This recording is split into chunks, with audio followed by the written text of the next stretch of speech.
Welcome to Your Personal Power Pod, a podcast about aligning yourself with the life you want.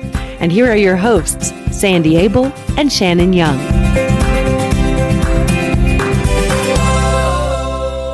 Shannon, are you as excited about this episode as I am? I am. And it's really interesting to me that you came up with this topic on your own. We didn't talk about it. You sent it to me a couple of days ago, and I read it and I was like, yeah, that's what's going on in my world too. So thank you for reading my mind and being on the same page. Today we're talking about chapters in the book of your life. And we've kind of addressed this before. We've done episodes on change or pertaining to change, but there's something about this one that just feels a little bit bigger. Right. It's really huge. Actually, the reason that I thought of it was because I was talking with a friend of ours whose wife of 52 years recently passed away from Alzheimer's. He was so philosophical about it. It just really inspired me. He talked about my life is a book filled with many, many chapters. And the first one was when I was a little person, and actually the people around me wrote that chapter for me because I was pretty small. And then I got older and became a teenager, and I started writing my own chapters. And then I met my wonderful life partner wife. We started writing that chapter together, and it lasted for 52 amazing years. In that chapter, we had some sub-chapters. We had our son, we started a business, and then eventually our son grew up and moved away. And unfortunately, our business burned down when our town burned down, so we had to deal with that. And now she has moved on, and I'm starting another chapter. I was so impressed with how philosophical he was about it. Obviously, he's grieving his life partner hugely. Of course. But he's also saying, I can give it up and just stop, or I can write another chapter just for me now. That's beautiful. I thought, my goodness, we need to talk about that. I left that conversation feeling so inspired and so appreciative of this man who was dealing with huge life changes in a very philosophical and wise way. That's beautiful and so touching. Very much so. And he was smart enough to understand that when you close one chapter, another will open. Some chapters are more meaningful than others, and some will be painfully difficult to let go of. But it's important to remember the closing of a chapter doesn't mean your book is done. What about you, Shan? You said there's chapters in your life that are shifting. What's going on, or do you want to share that? Sure. My husband's daughter, my stepdaughter, recently graduated from high school and started college. That's really big in his world. Even though she hasn't been living with us full time for a couple of years, that marked a really big shift for him. And she's now going to the university that he works at. So he's seeing her more often in a totally different capacity. We've also talked about becoming parents to adult children and how that differs from being parents to younger children. And so he's kind of going through that, and it's marked a shift in his world, which also marks a shift in mine. It also ends a period in my life because when we got married, we'd considered having a child, even though his daughter was 9 or 10 at the time. And then that just never happened. And so having her grow up and move into a dorm and be kind of an adult now marks the end of the time period during which I could have had children too. So there's a little bit of grieving going on there. We're not going to have kids now. I'm not at the age where doctors would recommend that. And it just doesn't make sense. And so there's a shifting going on for me too, which is interestingly enough, and I might cry here, the closing of a chapter that never started. Isn't that weird? Oh, and that's so hard. It's really weird. Like I'm grieving a thing that never was and that I thought would happen. And so it feels like my life kind of collapsed by 20 years. I thought that I had, this 18 to 20 year period where I would be raising a little person, and I'm not. And so all of a sudden I'm in middle age, whereas I thought I was going to just be a mom. And so it's just this really weird shift, and looking at it as a chapter that I could have written and didn't just feels so much more liberating. Yes. And easier to cope with than a loss. It is a loss, but it also is a story that I could have told and I just decided not to. That's kind of where I am. Wow, and that's huge. That is so huge. That is so huge. The important thing is you wrote a different chapter. You didn't write Right. the chapter you thought you were going to write, but you did write a chapter. You took what you thought was going to be and turned it into something else. Mhm. What we all need to be able to do is when you look at your life as a book, it gives you the opportunity to write or rewrite your story. You might not be able to change the events, but you can certainly rewrite how you tell the story. And that's exactly what you're Mhm. doing. And that's so beautiful. Thank you. And I'm sorry that it didn't turn out the way you wanted it, but you had a whole lot of other different things that you rewrote. So you still have a beautiful story. It's just not the one you thought it was going to be. Right. And what about you? What about chapters in your world? Are they beginning? Are they ending? Are they peaking? What's going on? Well, I am obviously, since I'm your mom, significantly older than you are. Let's hope so. As we've talked about before, I was married to your biological father for 12 years. And when we got married, obviously, I thought that was going to be a lifelong chapter, and it turned out it wasn't. But through that process, I got you and your brother, which were the highlights of my whole life. That was the best chapter in my life, even though the marriage part didn't last. And then I went on and have had a wonderful 41-year relationship with my husband now, with your dad. Mhm. It's a beautiful chapter. Just like my friend that I was talking to, there have been ebbs and flows. There have been sub chapters. When you and your brother grew up and went away, that shifted everything. When I started my own business, that shifted things. But Mhm. it's all turned out beautiful. And it's the chapters that I'm enjoying living right now. I don't know what's coming next because we never do, but I know whatever it is, I will write it to be the best that it can be. That's what we do if we choose to. Mhm. I like that. When a chapter ends, it means that something has happened to disrupt your comfort zone, and what you expected to continue has ended. Just like you with your thinking you might have a child someday and you didn't, or me thinking that my first marriage might go on forever and it didn't, or my friend whose wife passed away thinking that they would be together until they were 110 because that's what you Mhm. assume. And that became the comfort zone. That was the nice, safe, wonderful, beautiful place to be. But things happen and it disrupts your comfort zone and things end and that chapter is over. And sometimes it's a conscious choice and sometimes it's thrust upon you. But either way, it feels like a part of you is lost, just like you were saying. Yeah, and it can be a little confusing and it can make you feel like you've lost your footing and you're not sure how to move forward. Like in my case, there's some grief going on. And so there are definitely parts of the grieving process that I'm dealing with, and obviously that your friend is dealing with. It also means that there's some cleaning up and cleaning out and removing of some negative energies so that we can make room for what's next. Exactly. The beauty is that we can write our own chapters. So, what's next is up to each of us to write our own. And we can write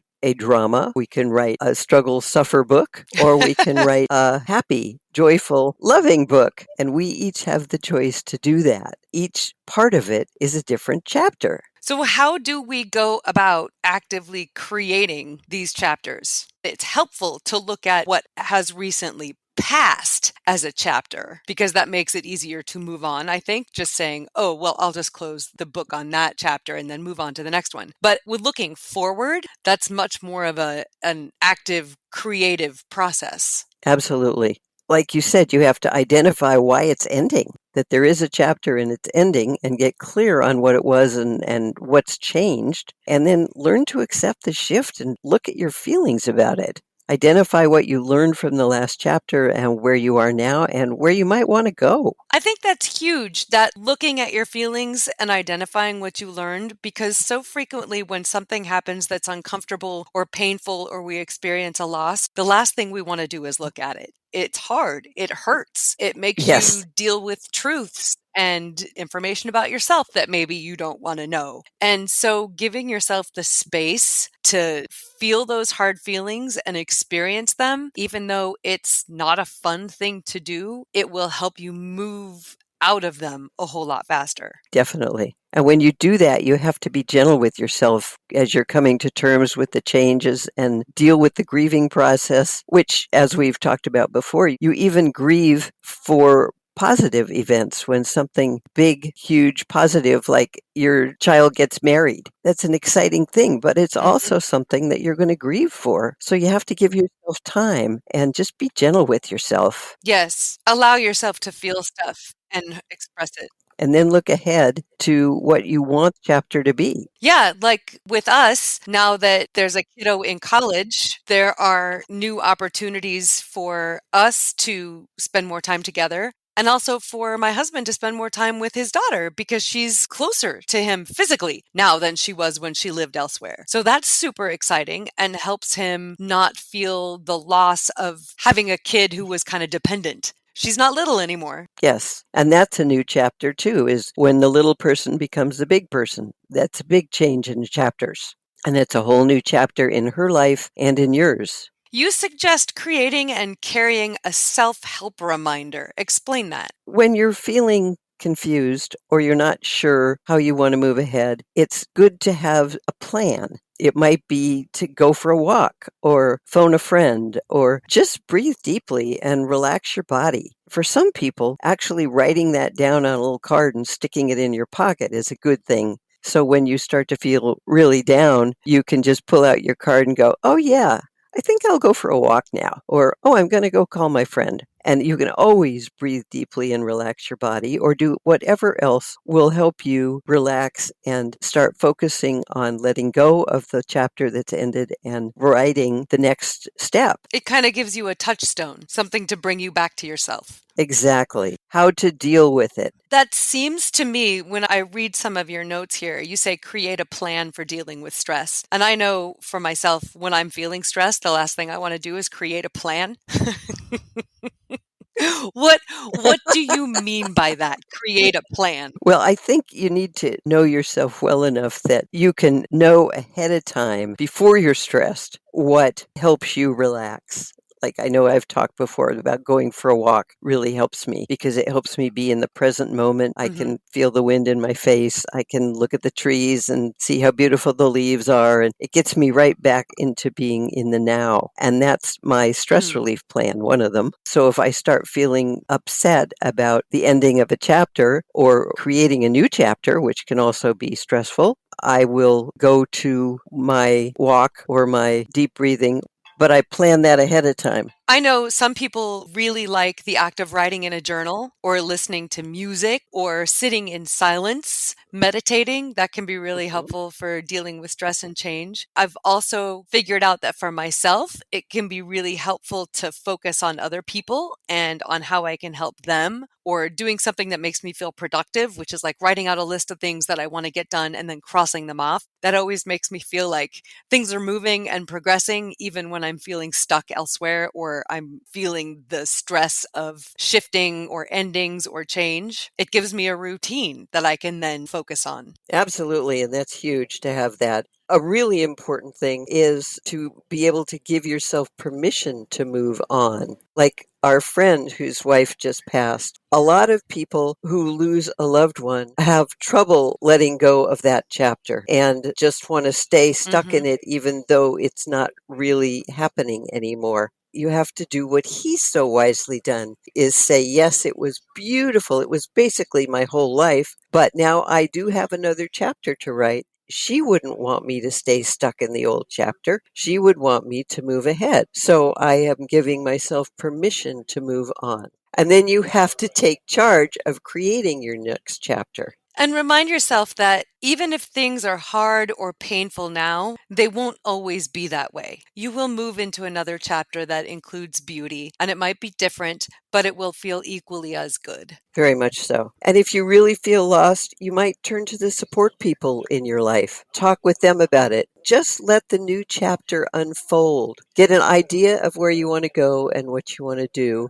And then try to take things one step at a time and don't pressure yourself to rush and make decisions. Like my friend, I said, "So, what would you like to do next?" And he said, "Well, I'm not really sure, but there are a lot of things that I used to want to do, but for various reasons I wasn't able to. So now I'm going to look into that and I'm going to see how it unfolds and how it will work." You take it one step at a time and you don't rush it, and you write the next chapter. I think it's important to remember that in order to effectively write that next chapter, you need to have closure for the previous one. And I only say that because I see so many people dating these days who are in long term relationships that then end for whatever reason, and they immediately jump into another relationship. And you're not giving that new relationship a chance to unfold in a beautiful way or even last if you're not done with the previous one. That is very, very true. And you have to close one chapter before you can effectively move into the next one. So you Hmm. create your intent of what you want to experience in the next chapter and then start to make it happen after you have allowed yourself to start closing the previous one. Yeah. It all sounds so simple.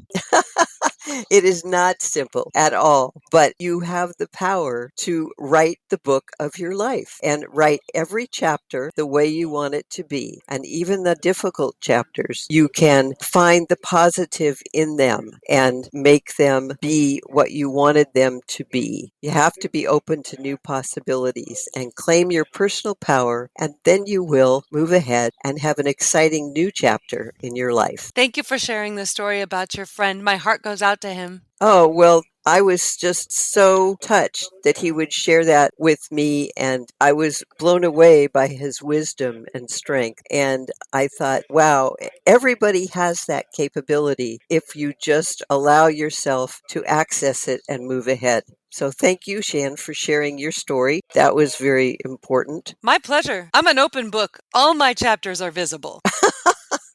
That is one of the beautiful things about you. Would you like to wrap us up? Absolutely. So, for all of us, your life is like a book with many chapters. Some chapters you write, and some are written by others or by circumstances. The one sure thing is that throughout your life, you will write many chapters and they will eventually end, and new ones will begin in a variety of ways. Chapters can be both positive and negative, and when one ends, you will be left with feelings of grief and loss, as well as excitement for the new opportunities to come. The important thing is how you choose to think about and deal with the ending of the chapter, and how you create closure so you can move ahead. You can choose to stay stuck in what was and never move, or you can learn the lessons, appreciate the good, and take those with you into the next chapter. When a chapter closes, learn from what was, be open to new possibilities, claim your personal power, and you will thrive again. Thank you for helping me write my book. And thank you for being a huge part of mine, Shan. My goodness, you are the most beautiful part. You and your brother are the most beautiful part of my life story. And we are continuing to write chapters together, which is very fun. And to all of our beautiful listeners, you are part of our story as well. So thank you so much for helping us write our books. We love it. We love hearing from you. We love when you tell us your stories about self-esteem and personal power and how they've affected your life. And we love it when you suggest topics for us to cover because we only want to be talking about the things that you're interested in. So please continue to do that. Please also, if you feel like it, review our podcast, and you can do that wherever you stream, or if you'd rather just talk to us directly, you can do that also by visiting yourpersonalpowerpod.com, clicking contact, and dropping us an email. And if you want to talk to Sandy about how coaching can change your life, you can contact her at sandy@insidejobscoach.com. We look forward to hearing from you, and until next time, find your power and change your life.